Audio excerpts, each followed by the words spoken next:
Thank you, Madam Chair, ladies and gentlemen. Good morning and welcome to EDA's Defence Industry Conference. It is a pleasure to be back here. I was here already on Tuesday to inform the Committee for Security and Defence, the SEDE Committee, about EDA's main work strands. We are very glad that this year's conference can take place here at the European Parliament with the support of the SEDE Committee. What a venue, unprecedented, I would say. I would like to especially thank Madam Chair, Ms. Marie-Agnes Strack-Zimmermann, the members of Parliament, of European Parliament who are here today, and also the SEDE Secretariat for organizing this with us. Ladies and gentlemen, let me kick off by briefly addressing Europe's strategic context. Defence. Especially defence industrial matters continue to be at the top of EU's agenda. The informal EU leaders' retreat on the 12th of February this year, the heads of state and government discussed, among other issues, how to protect and reinforce strategically significant industrial sectors in Europe. This includes defence, which generated a turnover of 183.4 billion euro in 2024 and provided 633,000 jobs. The high political attention on defence is, of course, due to Europe's turbulent strategic environment. Russia's ongoing war of aggression against Ukraine just entered its 5th year. Europe is now the largest donor of military, financial and humanitarian aid to Ukraine, overwhelmingly so. This means that our aid is crucial for Ukraine to keep up its defence fights for its existence as a sovereign European nation. It also means that Ukraine's fate is partially linked to the European defence industry's ability to produce and to deliver the capabilities and equipment that Ukraine needs right now.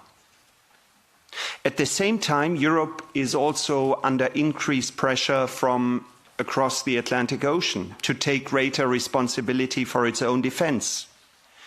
While this is not new, the voices calling for a redistribution of the transatlantic burden have certainly grown louder in recent years. We therefore need to move forward with the implementation of the White Paper for European Defence and the Defence Readiness Roadmap 2030. This means, among other things, that Europe needs a defence industry that can develop, produce and deliver everything we need, both simple defence products like ammunition or complex systems like airframes. It requires sustained investments into procurement and research, development and innovation to ensure the competitiveness of the European defence industry and to make up for the past decades of underinvestment. This strengthening of the European defence industry is facilitated by the fact that Member States' defence spending is increasing. Madam Chair alluded to it already, and they are placing orders to rearm. In 2025, Member States approximately spent 381 billion euro, or 2.1% of the GDP, in defence. And the EU has also launched initiatives, especially since 2022, that is, I would say, something that we haven't seen before, to support defence industries and member states in increasing even more, respectively, their production and their joint defence expenditure. These include European Commission managed programs and instruments that you are all aware of, like ASAP, EDIRPA, EDIP, SAFE, and the new Ukraine support loan. The combined value of these initiatives is approximately 242 billion euro. Other instruments will follow, especially under the EU's next multi-annual financial framework. I'm thinking especially of the Commission's proposal for the European Competitiveness Fund that would give 131 billion euro for defence, security and space under the 2028 to 2034 MFF. And the SEDE committee will have to play a significant role here as well. This goes to show that the EU is actively supporting member states and their industries, her industry. Sometimes we hear, though, that with all this support, the European defence industry should already have fully ramped up and be able to produce as fast as Ukraine. But comparing the European defence industry with the Ukrainian defence industry is not useful for three main reasons. First, Ukraine is a war economy, while in the EU we are still producing largely in peacetime mode. Second, the European defence industry is more heavily regulated than the Ukrainian defence industry. Europe's current regulatory environment is complicated and not fully adapted to the need to ramp up production and procurement quickly. The Defence Readiness Omnibus will help with this, once the legislative elements of the package have been adopted. And third, industry needs more long-term orders from member states to get confirmed signals that there will be demand for their products in the long term.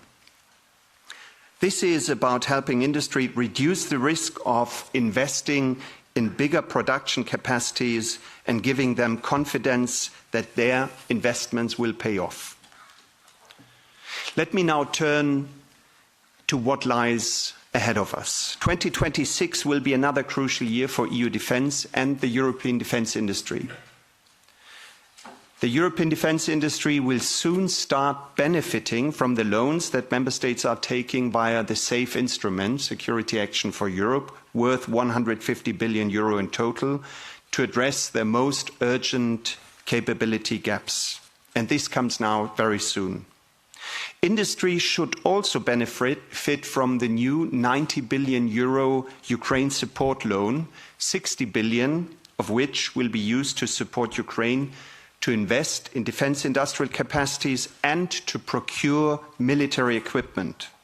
This funding will give Ukraine crucial and timely access to defence products from both its own defence industry and the European defence industry.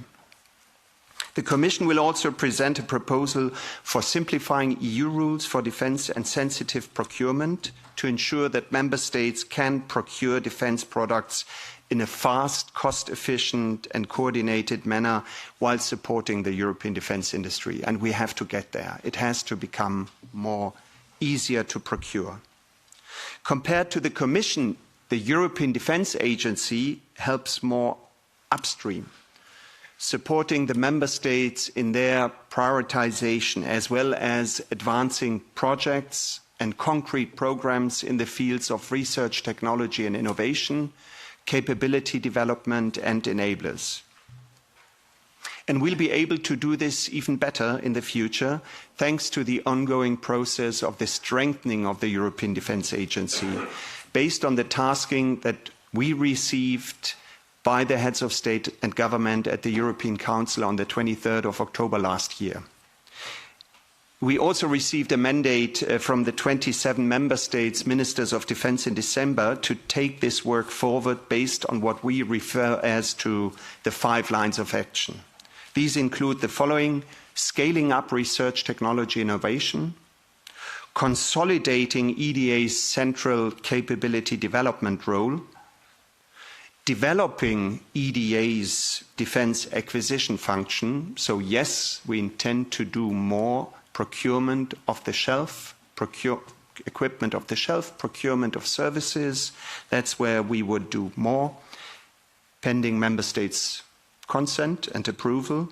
4th, building an agency fit for purpose. And 5th, leveraging existing and potential partnerships. We are discussing each of these elements right now with the member states' representatives, and we hope to conclude the process very soon. We will also continue our work to support industry and the European defence industry, and this conference is part of this support. My colleagues will in a few moments explain to you what EDA is doing to support the European defence industry, so I will not enter in the details now, but let me highlight only a few key points.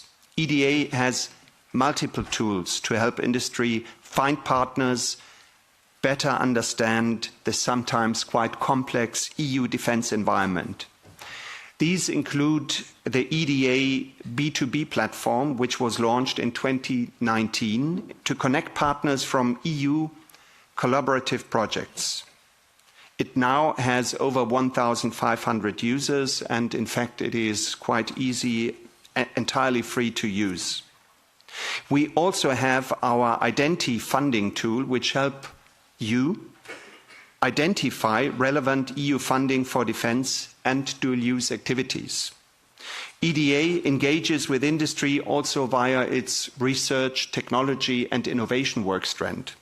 Our 15 capability technology groups and many of the companies that you're representing here today take part in these. They bring together national experts, academia, research organizations and industry to take emerging technologies from the lab to the field. We also have our Hub for European Defence Innovation, which focuses on supporting short-term defence innovation. In the context of this hub, our HEDI, Hub for European Defence Innovation, every 2 years we organize a European Defence Innovation Days, a 2-day conference which brings together member states, innovative SMEs and EU stakeholders. A huge platform for matchmaking, helping SMEs to connect with larger primes and connecting industry with the end user requirements. The latest edition of the Innovation Days took place last year in May in Krakow with more than 1,000 delegates from across Europe. Ladies and gentlemen, industry has a crucial role to play in helping the EU reach defence readiness by 2030.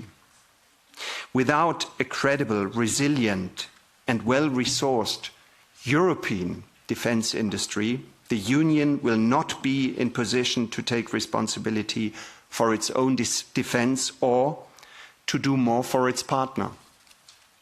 The European Defence Agency stands ready to support industry, navigate through the various EU instruments, connect with partners and turn innovation into operational capabilities. I hope that you will find today's conference interesting and informative. Ladies and gentlemen, thank you. And I would now like to hand the floor to my colleagues. I have here left hand Dr. Baudouin Hoenings, Acting Director, Industry Synergies and Enablers, Mr. Frank Desit, Deputy Director for the Capability Armaments and Planning Directorate, and Mr. Michał Wierczynski, Deputy Director, Research, Technology, Innovation. Each of our experts will present their important work in about 10 minutes each, followed then by a Q&A session at the end of the 3 briefings. Dr. Hoenings, the floor is yours. Thank you.